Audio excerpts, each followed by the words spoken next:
Good evening and welcome to the Township of Chatham Township Committee meeting on Thursday, June 9th, 2016. Greg, has adequate notice been given? Yes, adequate notice of this meeting of the Township Committee was given as required by the Open Public Meetings Act as follows. Notice was given to both the Chatham Courier and the Morris County Daily Record on January 8th, 2016. Notice was posted on the bulletin board in the main hallway of the municipal building on January 8th, 2016, and notice was filed with the Township Clerk on January 8th, 2016. Thank you, Greg. We have the distinct pleasure and honor of having the men of the Chatham, or the Green Village Volunteer Fire Department here tonight to present the colors. So if everyone please rise.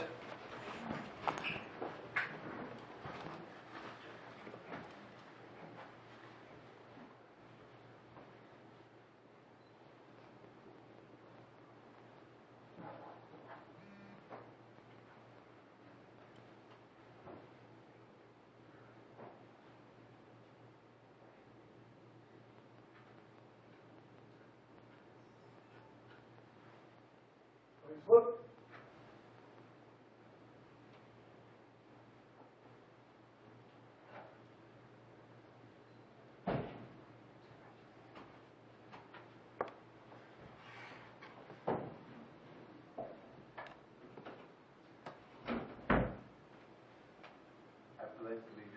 To the flag of the United States of America and to the republic for which it stands, one nation, under God, indivisible, with liberty and justice for all. Moment of silence.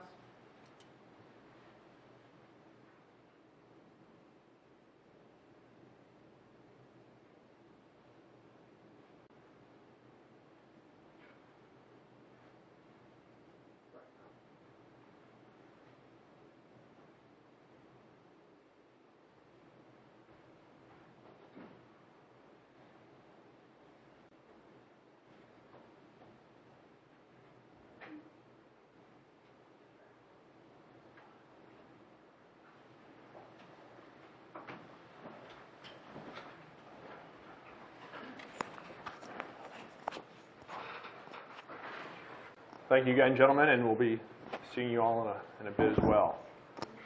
Greg, you want to do roll call? Mr. Gallup? Here. Mr. Kelly? Here. Mrs. Schwartz? Here.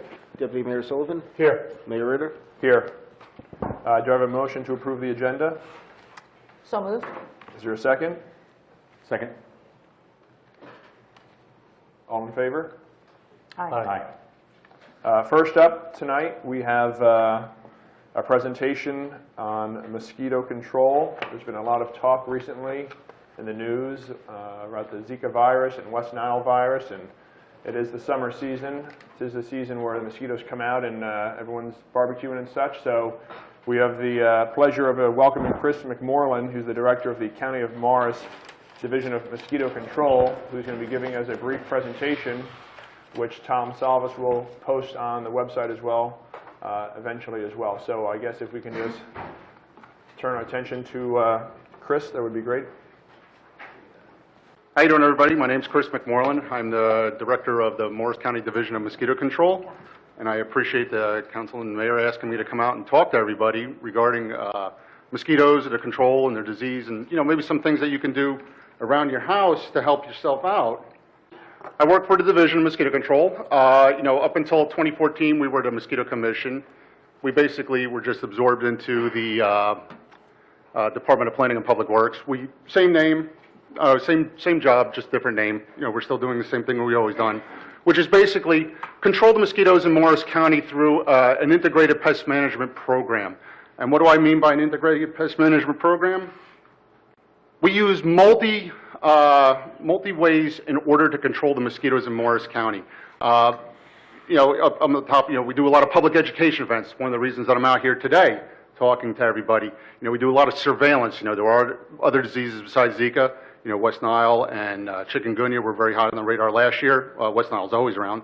We do inspections and treatments, which most people think of what we do. Water management, where we actually try to rehabilitate habitats that basically the mosquitoes don't like to utilize anymore. And we use biological control. You can see on the bottom, we're dumping a bunch of fish into a certain location that are actually going to control the mosquitoes for us, so we don't have to go back to those areas. Mosquitoes. Well, there's over 3,000 species in the United States, 63 in New Jersey. Here in Morris County, we have about 39 species that we're dealing with. Down below, you can see just a couple of the different ones that we have.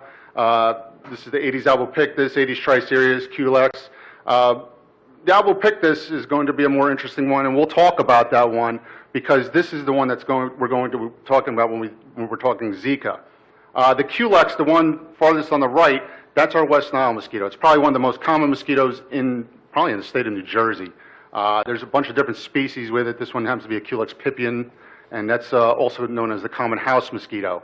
And we'll briefly talk about that one also. So even though we have 39 different species of mosquitoes, and they all have their own little niches in the world, they all have a commonality: water, water, water. Because water is where all mosquito species, all 3,000 of those in the world, need to reproduce. So every mosquito is going to go through the same basic life cycle. It's going to be an adult. It's going to be laid either in the water, on the water, or somewhere where it's going to be flooding out, and the eggs are going to be laid there. Those eggs are then going to hatch. Then we're going to have larval mosquitoes. Larval mosquitoes are going to go through 4 growth stages before they pupate. The pupa is basically like a little, it's basically like a portable cocoon. If you can imagine a butterfly sitting in a chrysalis, just imagine that chrysalis being able to move around. That's what a pupa is. Then the pupa will then emerge as an adult. And all of this takes place in the summertime in about a week. So, you can see why in mosquito control, we're very, very attuned to what the weather brings, because we're very weather dependent. People always ask, hey, what's the mosquito season going to be like this year, Chris? I don't know. If you can tell me what the weather's going to be like, I'll give you a better idea of what we're going to be dealing with. The picture on the right is actual samples of mosquito larvae and pupa that we've found. So what's an arbovirus? Well, basically an arbovirus is any kind of disease that's transmitted by a blood-sucking insect. Mosquitoes, ticks, fleas, something along those lines. Some of the more common ones that people will know: yellow fever, dengue, chikungunya. Does anybody remember what chikungunya? That was really big on the news last year, everybody was worried about. And of course, West Nile virus. Interestingly enough, the number one arthropod-borne disease in New Jersey is actually Lyme's, which I'm sure most people are aware of or have heard of somebody that's probably had it. They have a lot of different characterizations and similarities. A lot of them are very much weather dependent. And again, this goes back to what I was just saying, that mosquitoes are strictly, our control efforts are strictly weather dependent. We have a lot of water, we have a lot of rain. Yeah, we're going to have a lot of mosquitoes. Relatively dry year, no, it's not going to be so bad. Interestingly enough, the disease and nuisance levels kind of vary. If we have a lot of rain and we have a lot of nuisance mosquitoes, it tends not to be a very bad virus year. When we don't have a lot of rain and we have, very limited pockets, that's when the virus really seems to amplify itself. And it's the same thing with most of these diseases. And a lot of them, arboviruses don't just materialize, they're brought here somehow. Like when we talk about Zika, when we talk about or chikungunya or any of these other ones, a lot of it's travel related. So people are going into locations where this virus is endemic and bringing it back. And that's how it's, making its way up into this location, if it's going to make it in this location. So how is Zika spreading? I know that's what everybody's really really came to hear about the Zika virus. It's very much in the news, very much in the forefront of the news. It has been, I think, probably since maybe like January or so, and it's really picked up. Zika is transmitted by the bite of a certain type of mosquito. Now, you'll see on the news, it says Aedes mosquito. It's really 2 species of Aedes that we're talking about: Aedes aegypti and Aedes albopictus. The good thing for us here in Morris County is we do not have any Aedes aegypti. In fact, in the state of New Jersey, Aedes aegypti is really not endemic anywhere. Can it materialize? Yeah, on a strange situation, you could probably get some. It's usually, again, I was explaining this to someone before. In the last 25 years here in Morris County, we had 1 case of Aedes aegypti, and it was actually brought up on construction equipment from Alabama. So the eggs hitched a ride on this construction equipment. It was brought up here. The eggs hatched out. fortunately, we discovered it, we treated them, and they would have never really survived the winter. So even though there's no Aedes aegypti, we still have the Aedes albopictus. It's a close cousin when it comes to transmitting a lot of these diseases. Zika tends to be more Aedes aegypti centric, but Aedes albopictus is competent, especially in the lab, to transmit this virus. So that's the one that we're going to be keeping an eye on from my standpoint in mosquito control. This disease, Zika, can also be sexually transmitted. It's transmitted from a mother to a fetus. I think they're doing some studies to see if blood transfusion, if you're able to transmit the virus. But the main one's definitely going to be from the bite of an infected mosquito.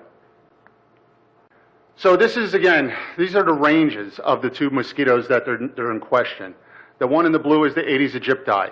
Now, up until about a month ago, that range kind of went up to maybe the South Carolina, North Carolina border. It's only recently that they've actually increased and included us inside of this mosquito's range. The Aedes albopictus, we've always had it here. Now, it's not in any great numbers, and it's rather sporadic mosquito. Some neighborhoods we have a lot of problems with it, some we do not. So I've been in mosquito control a long time. I've never seen a wild Aedes aegypti. I'm not going to roll with it that much because I think that, again, they're probably talking about some travel-related aegypti cases, historically. But the albopictus most definitely is here, and it's here to stay. And this is the one that we're talking about. All right, so a mosquito to most people is just is what it is. It's a small bug that's coming after you and biting you. Most people call them the little brown jobs because they don't really look at them that closely. This one, if you happen to have it, you're really going to notice it. I mean, you can look at it right there. It's actually, as far as a mosquito goes, it's actually a very pretty little insect. It's like jet black, white stripes on there. So even the most casual observer is really going to notice this one coming after you.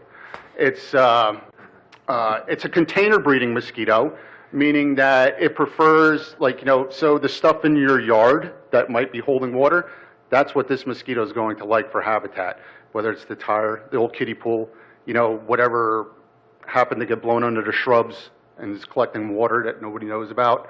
I mean, I've even seen this one utilize a bottle cap, that's been, left in the backyard and it's had a little bit of water, and it'll utilize that one. This one's a little different. Most mosquitoes are dawn-dusk feeders. This one will bother you all day. And it's pretty aggressive if you have it. If you have it, it's pest number one. It becomes a very big problem. The thing that we have working for us when it comes to mosquito to disease transmission is that it has a wide host range. So meaning that it's going to feed on you, but it's going to be feeding on your dog, the raccoon, anything else it can get its mouth on. As compared to the Aedes aegypti, which is pretty strictly a human feeder. This is just a quick example of some habitats that we've collected albopictus out of, the Asian tiger. Again, the trash lid that blew underneath the deck and is holding water. It's perfect.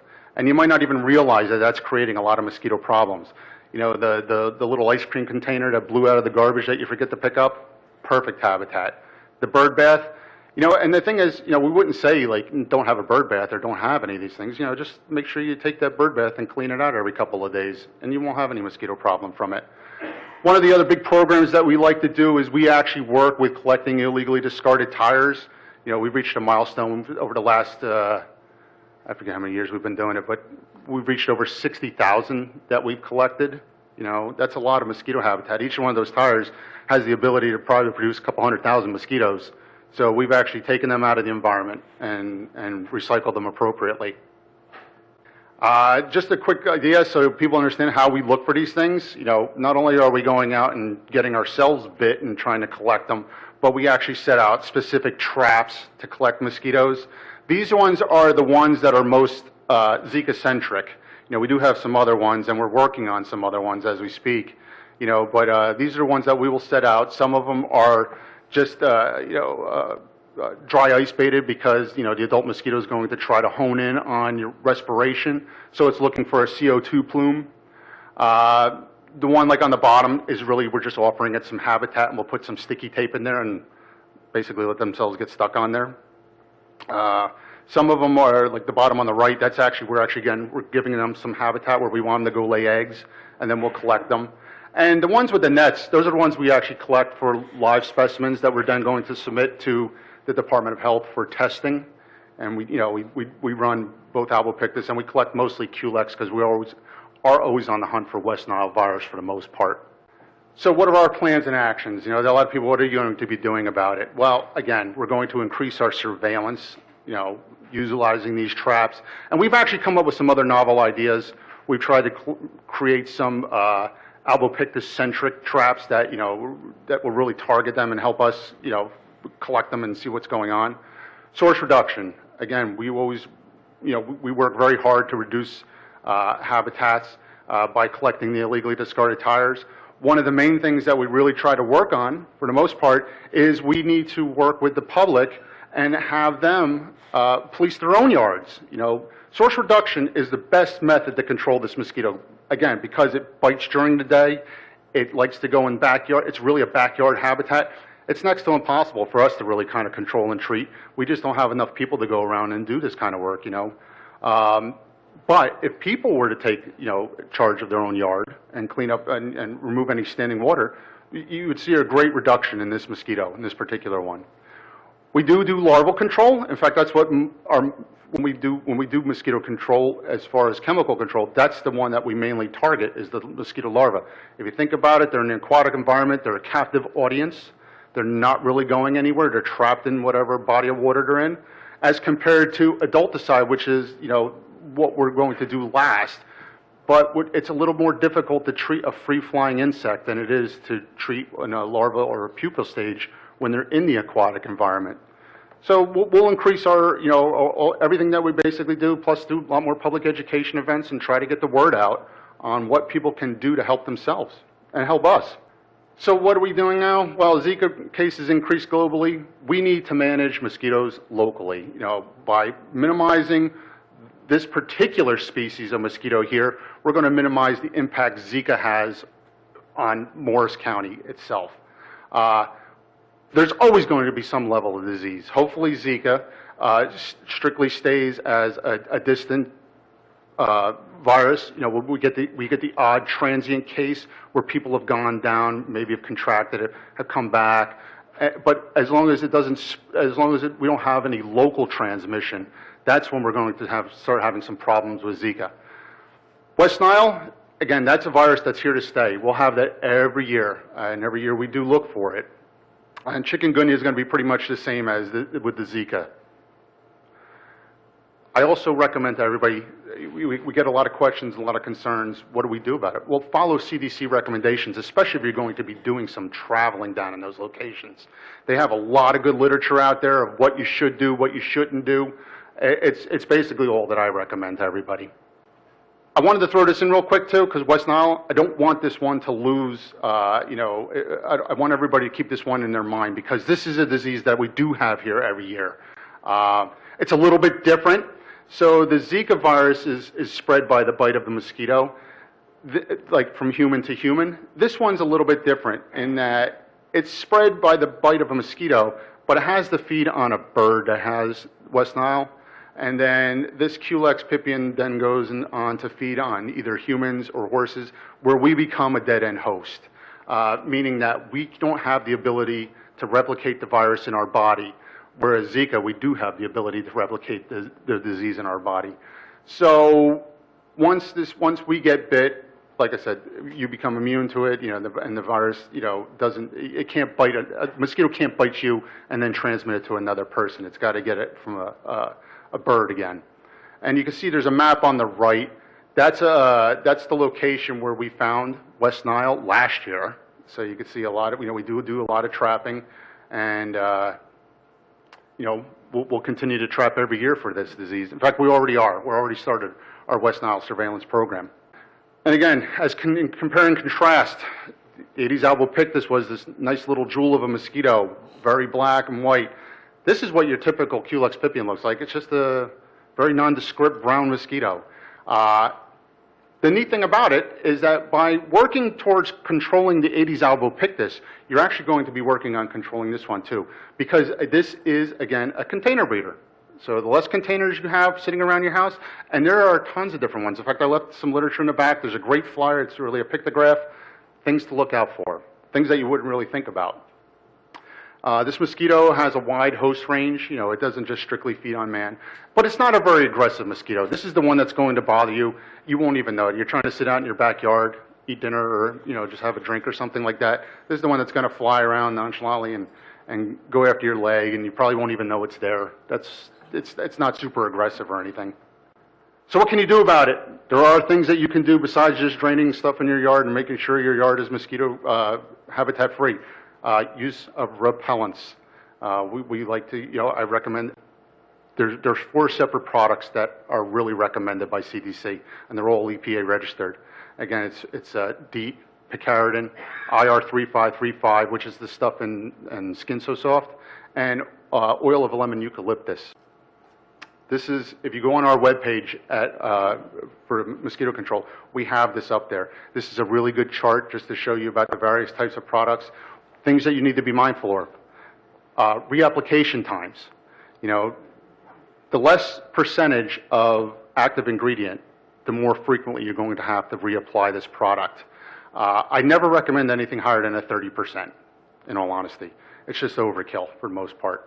The other thing, when you're putting on DEET, picaridin, you know, oil, they work towards ticks too. So you'll probably be protecting yourself against any kind of, you know, tick exposure, especially when it comes to Lyme disease. There is another product. There's permethrin. That's actually an insecticide that you would put on your clothing. It's not really meant to be put on your skin. And again, whenever you purchase and whatever you do, follow label directions.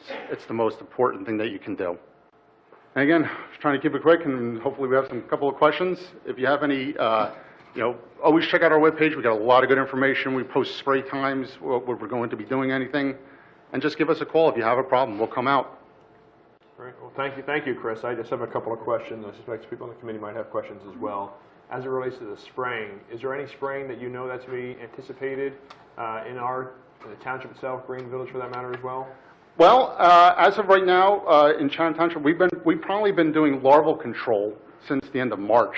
You know, you have a lot of early season habitats here, meaning woodland pools and things that are only going to come out for a certain time period.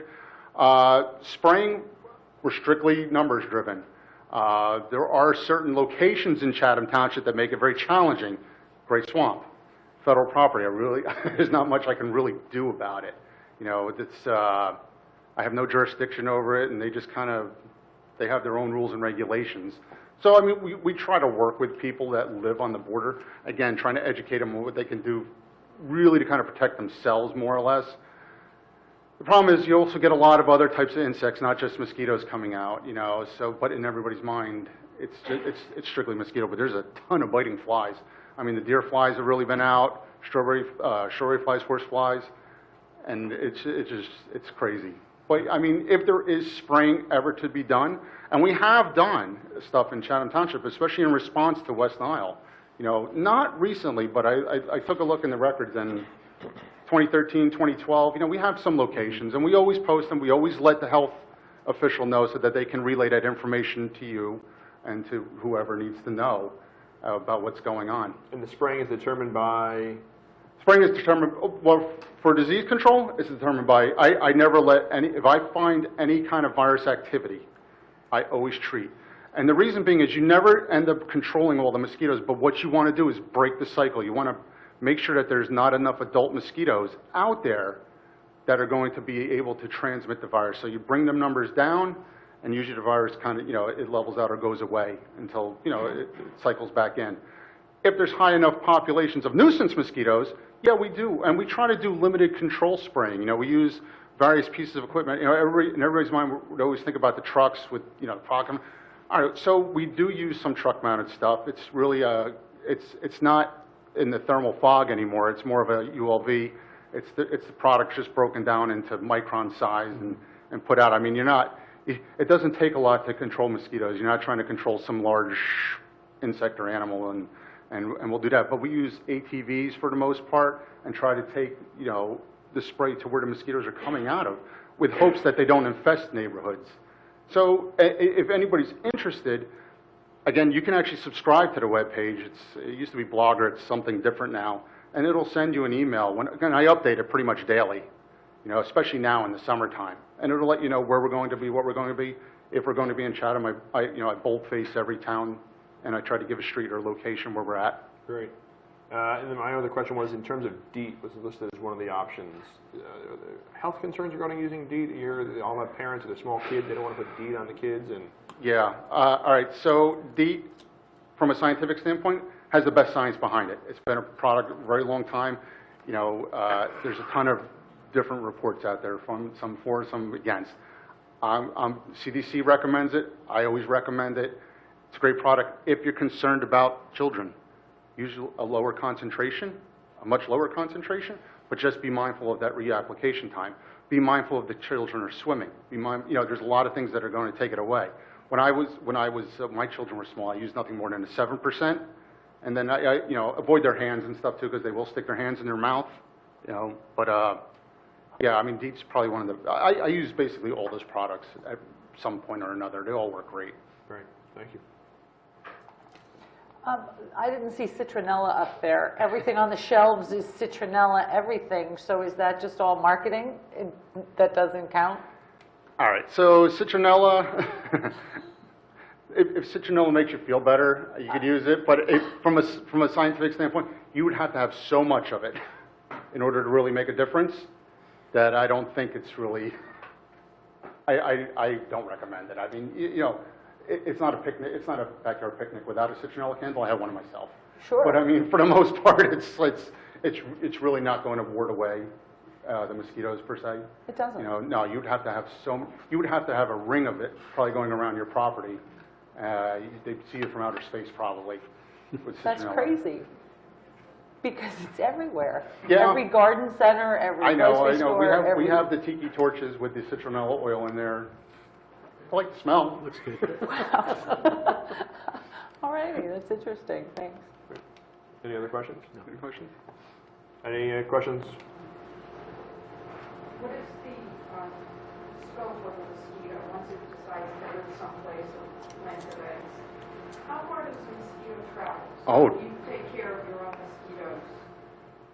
That's a great question. All right, so mosquito flying ranges vary greatly by species.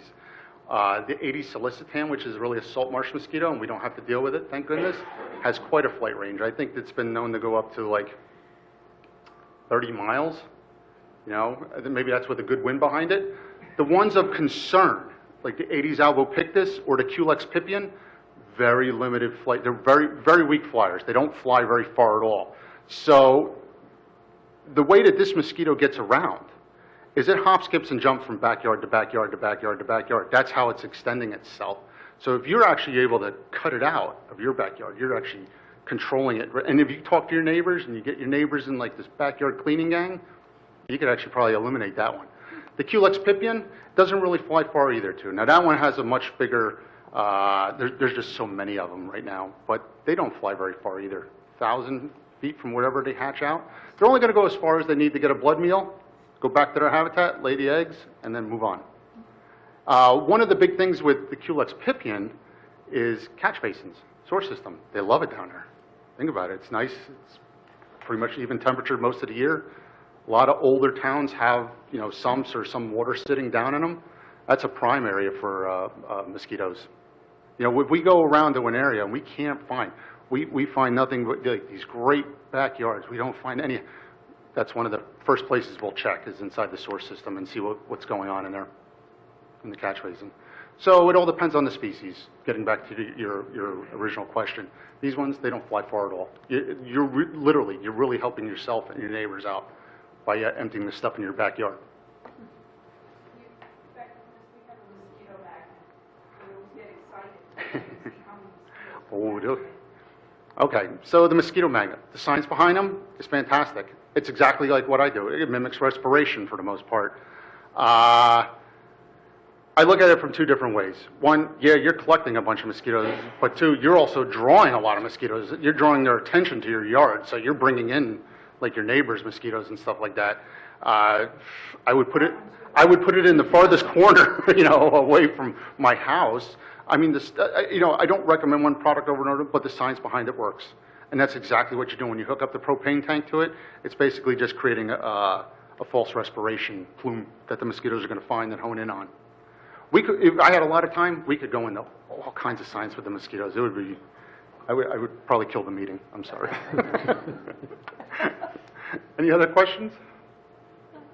No? Again, reach out to us. Don't live with them. You know, let us know. We'll come out. Thanks Great, very thank you, much. Chris. Thank you. Appreciate it. And I guess, Chris, so everyone knows the number there is 973-285-6450. 6450, yep. And the web address is http:// Yeah, Morris Mosquito, morriscountynj.gov/ mosquito. Great. Or if you go to morrismosquito.org, it'll take you right there. Great, thank you. And just so everyone else knows, we're going to be posting this presentation online as well for future reference for anyone else. Thanks again, Chris. You're very welcome. Moving on to reports. We'll start off with Mike. Thank you, Mayor. For the Open Space Committee, the Open Space Committee, as we heard last meeting, is that they're moving forward with their project for the trail at the Averitt property. The next step is that, to get the ball rolling with our Eagle Scout project.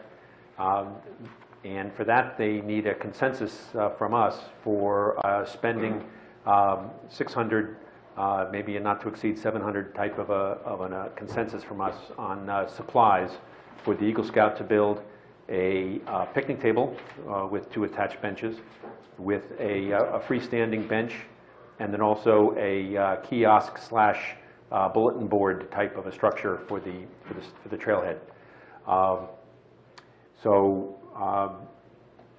The Open Space Committee is kind of just holding off on that until we had a chance tonight just to consider that and make sure that they had our green light before proceeding. Does anybody have an issue with us allocating $600 for the... They already approved it. Exactly. Anyone? Very good. Very good. Thank you. Thanks, Guess Mike. that kills that discussion. Done and done. If I only knew. Bob? Great, thank you. Karen? Well, thank you, Your Honor. First of all, New Jersey American Water sent to us today some communication pieces regarding the water main replacement on Southern Boulevard from the top of Snake Hill down to Woodmont, down in the area of Fairmount Country Club. So we put it up on our Facebook page. We put the alerts up on our website as well as our Twitter feed. And you can visit the New Jersey American Water website as well. So they have some updates, and of course there will be traffic delays that are really unavoidable at this point. So just read them and be patient on Southern Boulevard. That's from New Jersey American Water. That's just a follow-up on the meeting that we had with them 2 weeks ago. As far as our DPW is concerned, we have Colony up and running, and now we pretty much passed the ball on to Colony. They have seen a great first start off to the summer following Memorial Day. The tennis courts, I believe, we are still waiting the material to help with the crack sealing on the tennis courts over there. The skate park repairs have been done and attendance has been thriving, so we're glad to know about that. Parks are ready for baseball. They are manicured on a very regular, if not daily basis. Our road crew is out finishing, we finished sweeping each street in the township. They're doing pothole repairs, and you'll see tree pruning going on now for the next couple of weeks. So if there are issues at intersections you frequent and you feel that our Department of Public Works should be visiting there to prune back some of the trees for safety purposes, please do not hesitate to call. We have a great arrangement with our flail mower, as Rich has described it to me. We actually use Harding Township's flail mower in a nice display of municipal cooperation. So we'll keep that in our possession for the next couple of weeks while we clear up a lot of that brush. That is about it from the Department of Public Works. Our seniors board meeting is actually tonight, so I will not have attended that. They had a great turnout for the cocktail party and glorious garden tour this weekend, so they are very pleased about that. The next community event will be their paper shred in the fall. They have been seeing great support from our scouts, building benches, helping with planting, and in fact assisting our seniors with their technology and digital photography projects. And that is what I got. Great, thank you. Kevin?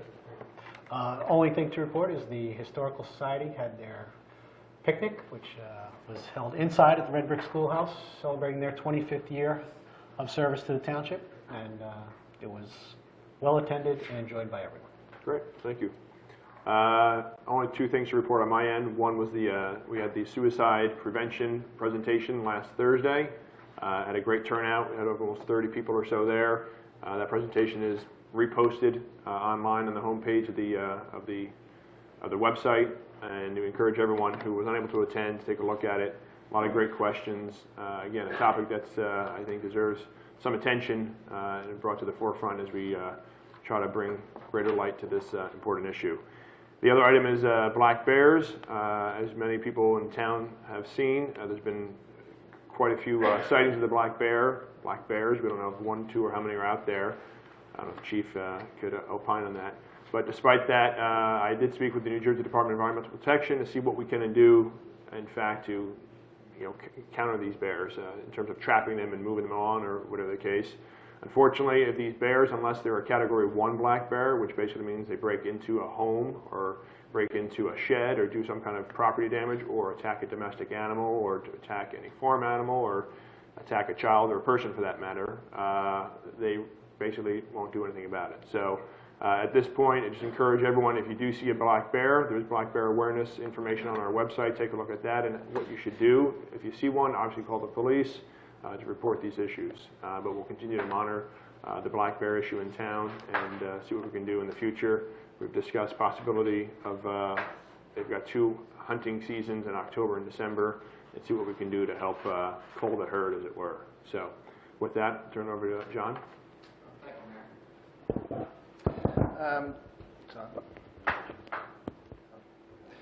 Just Wickham Woods paving, contractor is still tentatively scheduled for the 3rd week in June, so it is around the corner. I'm trying to pin down the exact date so we can give the residents plenty of notice. There's no impact as part of the paving. I anticipate, we did budget for the 2nd phase of Wickham Woods. Anticipate going out to bid with that shortly. Just winding down with some more QA/QC on the project, so should be bidding that before the end of the month. Colony Pool retaining wall, we also budgeted for replacing the major portion of the main portion of the pool. We've had some concerns with the structural stability of that wall, and so we have scheduled to replace that after the season. So, but given that we want to go out to bid shortly so that we can receive bids within a month, award it, set the contract up so that we're ready to go in the fall, early fall, so that we can complete it before the end of the winter, so that we're set for the spring. I mentioned this last meeting, the demo of, actually the partial demo of Chatham Glen treatment plant. The contractor has started doing dismantling the biological reactor room, which is the room that's going to be dismantled. It's actually a very large room. That should be coming down actually within the next week or so, so you actually see some activity there. We are not removing the entire plant, just a large portion of it. The remaining portion has a lot of electrical, a lot of mechanical, a lot of equipment that we're going to try to salvage, sell, or do something else with that. That portion is very structurally sound at the moment. The biological room is showing some deterioration. There was concerns with possibly just making that safe by removing it, so that's going to be removed shortly. The Woodland sidewalk project that the next step with that is to submit a permit to the New Jersey Department of Environmental Protection for it's a general permit because the sidewalk is going to be within a wetland transition area. DEP typically turns those permits around very quickly. It will be submitted tomorrow, so that we hopefully that will turn around quickly and we can implement that project in the fall. That's all I have. Great, thank you, John. John, was there, excuse me, Mayor? Sure. Was there a deadline coming up on the Safe Routes to School grant application as well? I believe it's the 27th, but I have it on my calendar. Okay. A couple days in advance, but it is substantially complete at this time. We're just kind of substantially written. I've already went through it once. We're just gathering all the various documentations to demonstrate all the events that occurred, resolutions, endorsements, and so we're pulling it together. We're in really good shape. Nothing more that's needed from us or anything to support that? Okay, good, thank you. Thanks, John. Tom? Just to kind of pick up along the same lines with John, I mentioned, I think at a previous meeting, that we're now turning our attention to some other improvements that are needed at the Tanglewood treatment plant and also at the pump stations that are located in various parts of town. There's one referred to as South Side that's down off of River Road. There's one that's referred to as Chatham Heights that's on Chatham Street. Both of those have work to be done. One is more substantial than the other. And then at the main treatment plant, there are need to replace some valves and some piping. And the most significant thing to be done is to replace the ultraviolet light system that is the final treatment that the effluent goes through before it is discharged. That's about a $400,000 number just for the UV. So altogether, the variety of projects that we are looking to push forward now comes to about $800,000 with the engineering and design. Bond ordinance is being drafted in anticipation that we'll put it on the agenda on the 23rd, go through it, answer any questions that you might have, and hopefully be able to move forward with an adoption that same night, and then introduction that night, public hearing in July. For projects that, again, John would put out to bid probably for fall construction. That's basically what I have. That's a significant project that's coming down the pike. There will be additional substantial work to be done at the treatment plant in the future. We're targeting doing another environmental infrastructure trust grant loan application. We need to submit a letter of intention by October, I think is the filing deadline for that, followed by the application that goes before the local finance board with an eye towards 2018 for construction on that work. And that's, we're $2 million plus. We are, some of this equipment that we're doing, some of them dates back to the original construction of the plant, so it's over 50 years old. So they're certainly well at their useful life and need replacement. And like I said, Tom said, the UV, I believe the typical useful life is 20 years, and we've well pushed that, or well past. And we're at a point that we're just, the maintenance is going to start to kick in where you have to look at the maintenance being too excessive versus just replacing it. And at this point in time, it's determined it's more economical or efficient, cost-effective to replace it versus to keep putting more maintenance into it. Yeah, not to mention that it's more and more difficult to find parts for things the older it gets. Unlike us, where hip replacements and knee replacements are becoming standard, you can't find 50-year-old parts for a sewer plant. Are these systems the same? The one on South Side, this is what you're talking, the one on South Side of the Well, we only have one treatment plant. That's down at Tanglewood. That's that, okay. The others are pump stations where the neighborhood sewage is collected and pumped to And the they also need treatment. such repair? Not on that magnitude, but... Not on that magnitude, and there's no treatment that goes on. It's Right. strictly a pump Pumping and station. generators and things to keep it running. But they both need work as well? Yeah, They the do, one, yeah. the south side pump station, the generator is showing Okay. signs of wear. I don't even know where that is, John. It's an emergency generator. It's No. a backup generator. Oh, South. Where is it? Yeah. It's off. It's off River Road. Off of Roosevelt. It's off of. Oh, River Road and Roosevelt? yeah. Okay. So that one, in fact, initially we were looking at just replacing the generator, but then we looked at it and decided that, in fact, we're not going to replace it in whole. We're just going to do a rebuild, and because it essentially is an engine, and we're going to do a major rehaul on it versus a replacement. We think that'd be, we'll extend the useful life of that versus having a replacement. So we look at the repairs very carefully, and Right. which is the appropriate, course of action, which is going to get us the best, for the cost effectiveness of it. And the one on Chatham Street is similar? And the other is Chatham Heights, and that's off of River Road also. It's a very small pump station. It is? It's not Chatham Street? No, Oh. it's not Chatham Street. It's off of River Road. It's a very small pump station. You probably have a difficult time seeing it because it looks like a residential driveway. It sits behind the homes along the river. Oh, okay. And that requires more substantial. It's not just a generator. We are replacing the generator completely there because it's showing major problems, and so it doesn't pay to do any repairs on that. And then we also have electrical problems there that we need to correct. And so there's going to be more of a major overhaul. It's not a large pump station, so it's not as a major expense, but it is at its useful life. And it does need to, when the maintenance starts to creep up and the reliability becomes a problem, it's time to do some major work. Will there be any major inconveniences to the residents? I mean, Roosevelt, obviously, people live there. The other one, I'm not sure. None of these improvements, either at either one of the pump stations or at the plant, is going to be any inconvenience. Okay. It's all the work is limited to within the fenced-in areas that we have. Okay. Thank you. Thanks, John. Thanks, Tom.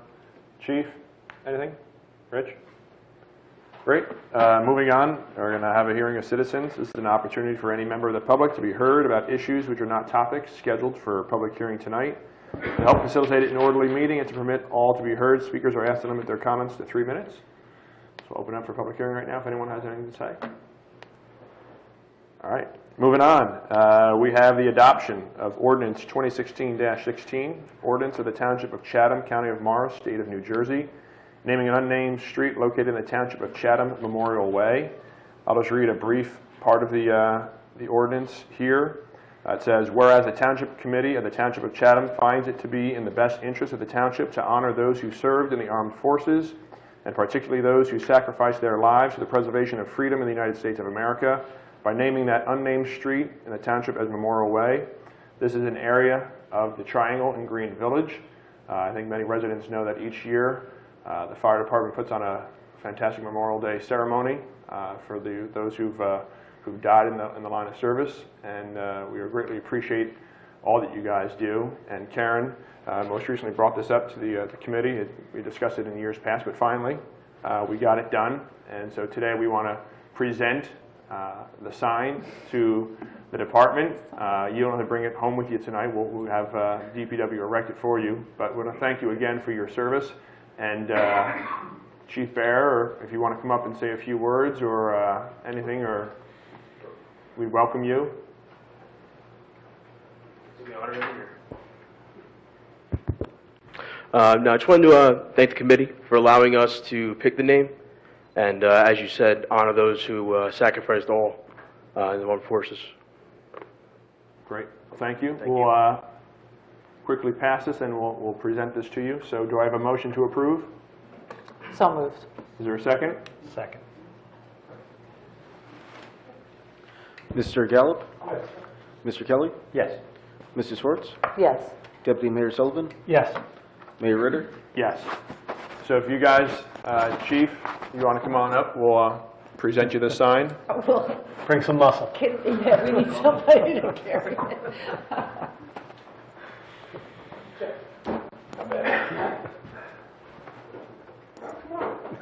All right. Oh, he's got it. Look at how strong you are. You've been in the gym lately. Bring up the crew, we'll get a photo. Yeah, the committee can come on down. Everyone up.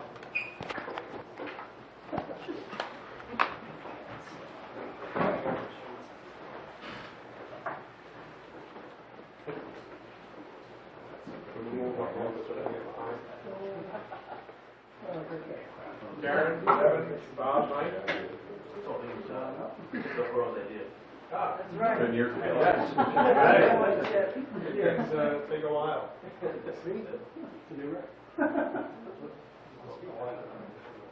Ladies first. Come on up. You're part of this. Yeah, first. Anyone here? Yeah, hold that up.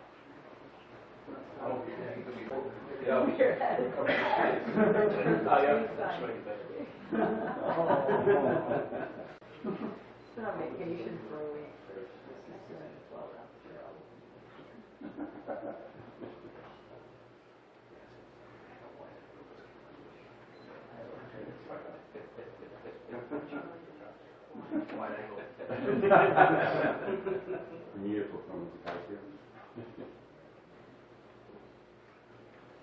All good? All right. Thank you very much. Take your time, right now. Absolutely. Thank you. I think we're just going to take the time back there. So, you're welcome. Thank you.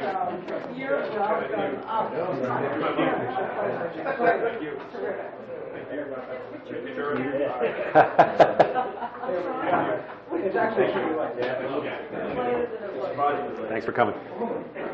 Thanks, guys. Appreciate it. Thank you. I appreciate it. Thanks, Rich. Open your eyes.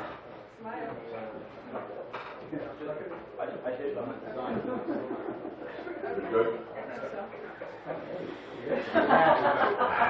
You can take that from me, Jim. All right.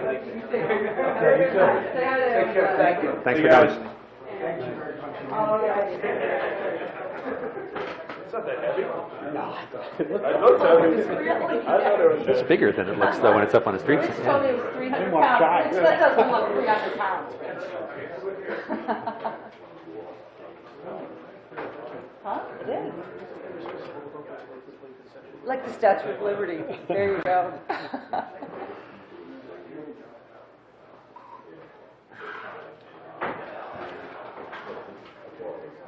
Press time now. Media timeout. You want your card back? Or they can take a picture of it?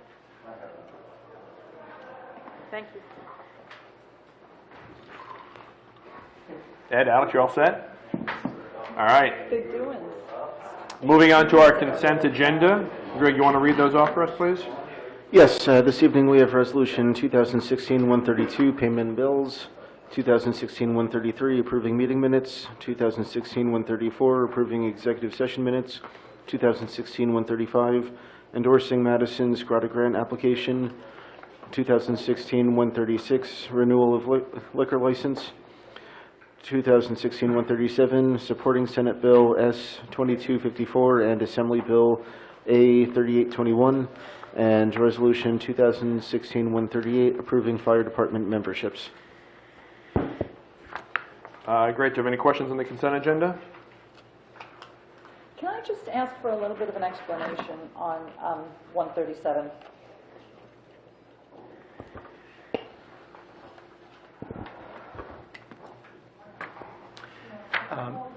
That is a bill supporting legislation that is pending in both the New Jersey Senate and the New Jersey Assembly. The purpose of the legislation is to clarify the Fair Housing Act and clarify that the Fair Housing Act does not include a gap period, which is that period between 1999 and 2015, that the Fair Housing Act is intended to satisfy the present need or the rehabilitation need and a prospective need, but not an obligation that has passed. So that legislation is bipartisan, supported by both of the parties, and it is pending, as I said, in both houses of the legislature. I believe that it has been reported out of committee and may be acted upon before June 30th. Thank you, Albert. Anybody else? I just want to point out Resolution 2016-138 as it relates to two new members of the Chatham Township Volunteer Fire Department. We thank them for their service, Connor McNally and Giovanni Caselli. So thank you, gentlemen, for volunteering and being part of the department down there. Can I have a motion to approve the consent agenda? So. Is there a second? Second. Mr. Gallup? Yes. Mr. Kelly? Yes. Mrs. Schwartz? Yes. Deputy Mayor Sullivan? Yes. Mayor Ritter? Yes. The next item on our agenda is registration and maintenance of properties pending foreclosure. This has been an issue for some time now. There's a couple of homes in the township that are abandoned or have been foreclosed on, so to speak, by banks, and sometimes go in disrepair. So we're trying to figure out what we can do to remedy the situation, hold banks and those owners accountable for this. And I'll turn over to Albert, who can provide us some additional color and commentary in terms of an ordinance that he's prepared for us. Mayor, I think you explained it well.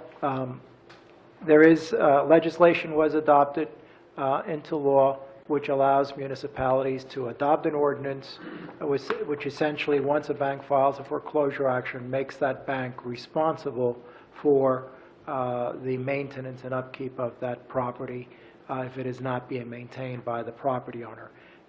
This legislation allows the imposition of that obligation on a bank, although the bank does not own the property, which is an important consideration.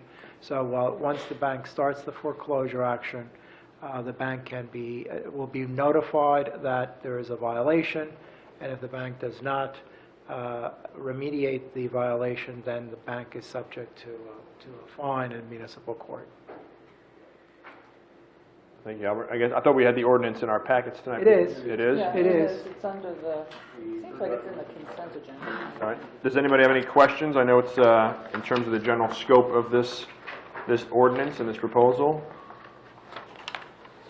Well, at some point in time, does it ever become incumbent upon the township to just take ownership? Obviously, if the deed is in a property owner's hands and then the mortgage is owned by the bank, but if everybody's walking away from this property, what? You would not take ownership of it unless the taxes were not paid, and you would start an in-rem tax foreclosure.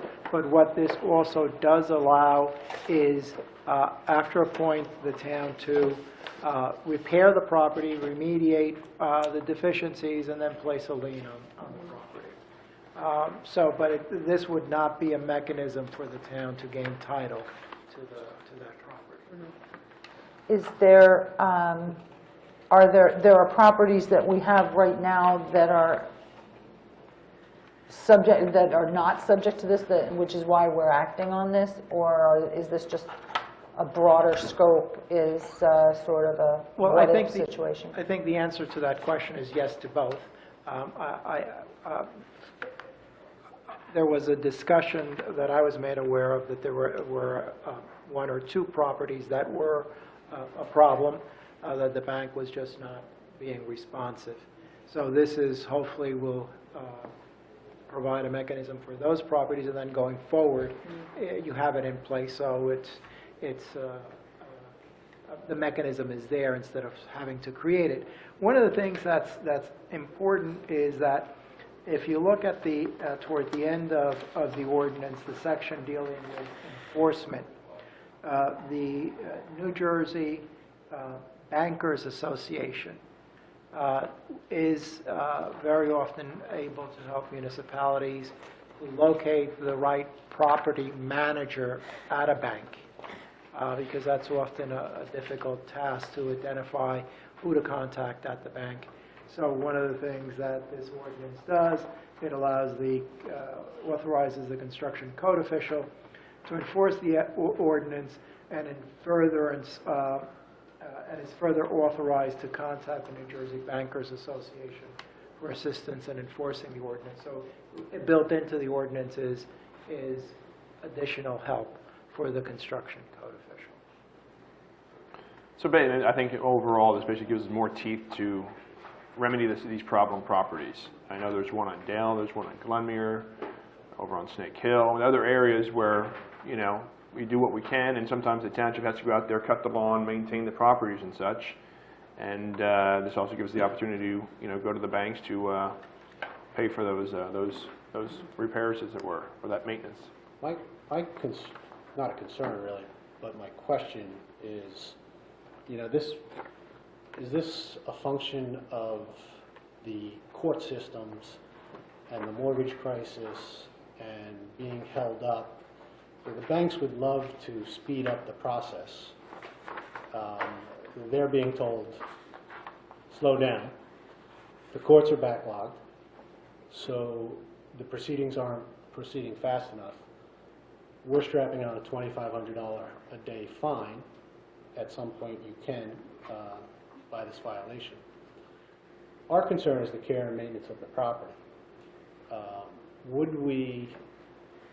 Where does the fine come into play with us just saying, you know what, we are going to take care of the property, and we are going to charge you for it? Is that a better solution? Because there may be no remedy to this that the bank can achieve, and is the bank not going to litigate it back to us if we start enforcing a fine? Well, I would say this offers us the opportunity when we do the maintenance and repair works or whatever has to be done to charge back to the bank for those whatever we're spending on it too. You know, I think if you put a fine on these folks, you know, Gets our attention. it gets their attention.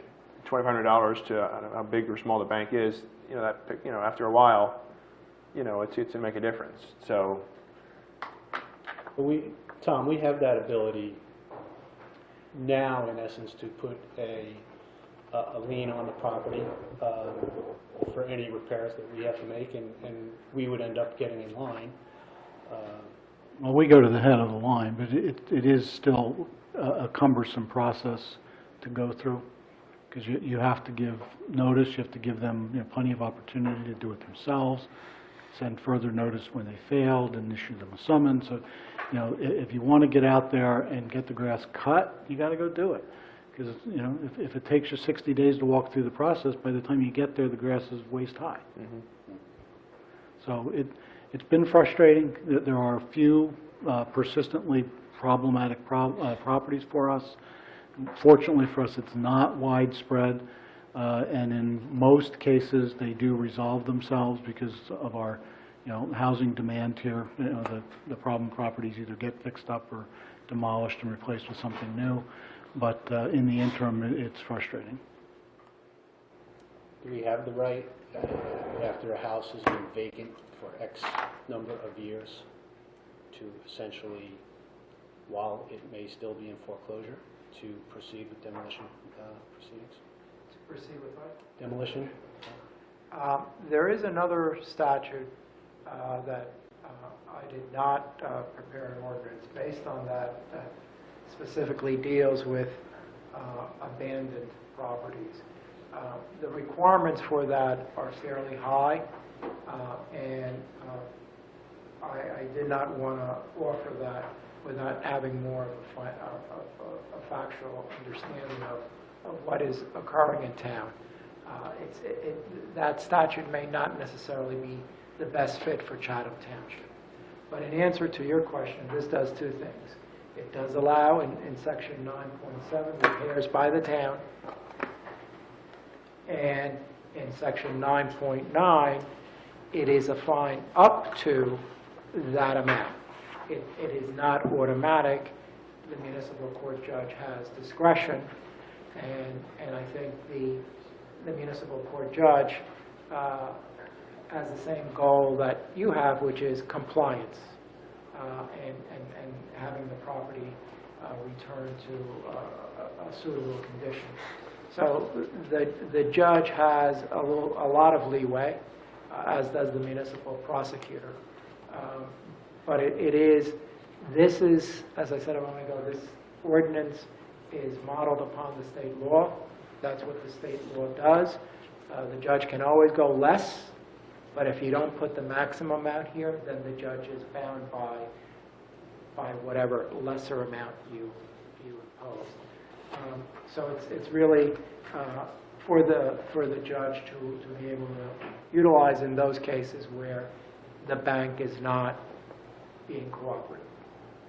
And I think most banks, if they get a summons from a municipality, will be responsive. thank you, Albert. Albert, yeah, I apologize if I'm asking questions that are covered in this, but we just kind of got it at the last minute. But this, it's similar to what Kevin's question is. I mean, this applies to properties that are in foreclosure and vacant. But I guess my question is, what about the whole spectrum leading up to that, of a house that's being allowed to deteriorate, but maybe not covered under the letter of this ordinance? How are we protected, or what are our options with the full range of potential Well, the maintenance bank- problems? If the bank starts the foreclosure action and hasn't completed it, the bank, once the bank starts the foreclosure action, it has to register with the clerk that it is starting a foreclosure action. It's not, doesn't have to be abandoned. It can still be in the title of the, it's still owned by the property owner. Okay, it's a mechanism to bring the bank in to maintain the property once the foreclosure action has started. And if prior to the foreclosure actions, There's entirely. I'm sorry, I didn't complete my answer, I apologize. Prior to that, you have your property maintenance code, and that allows a direct action against the property owner for failure to maintain the property.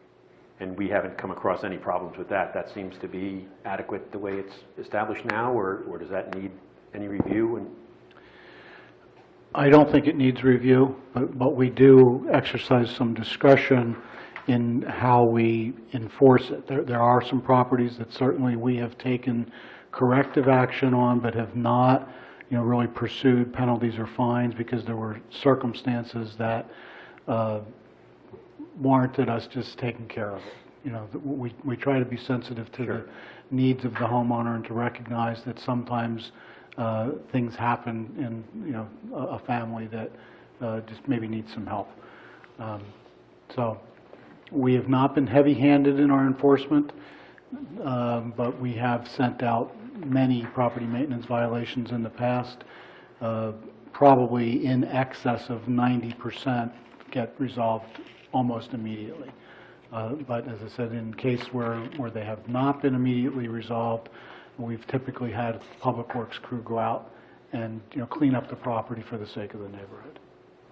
And we'll continue, I think, with that same approach. And under this ordinance, if it's adopted, do we have to take any action on each individual property, or at that point is it just an administrative action on the part of our staff to identify a particular address and they just act on it?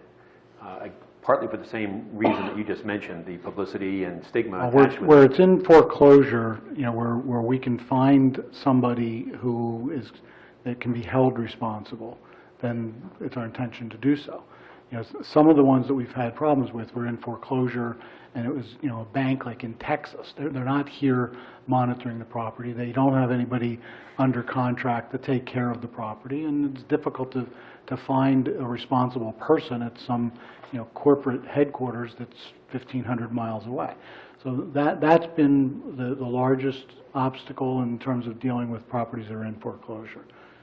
It's not a large problem. There are a couple of properties that are in that status, and this will just give us an additional tool to try to move those along. We're really trying to get the bank's attention to just either clean it up, finish the foreclosure, and put it on the market and, be done with this. So when we reach that level of frustration with a particular house, does it come back before us as a township committee to act? Administrative. No, I think there may be a process if we actually get to the point where we're seeking demolition that we might have to come here. Yes. But this ordinance basically puts the banks on notice saying, once you do foreclose, you also need to maintain these properties. They should know that already, but this just reinforces to them. They should. And again, when we're able to find somebody, we usually get cooperation. I don't hesitate to call a realtor. If they have their sign out there, I'll call them. Say, this property needs to be cleaned up. I think Mayor Sullivan brought one to my attention recently that had a builder sign. I called them. They came the next day. So most of the time, if you get their attention, the problem with the banks is finding a person to deal with. Mm-hmm. It's like trying to call Verizon. Good luck. From here.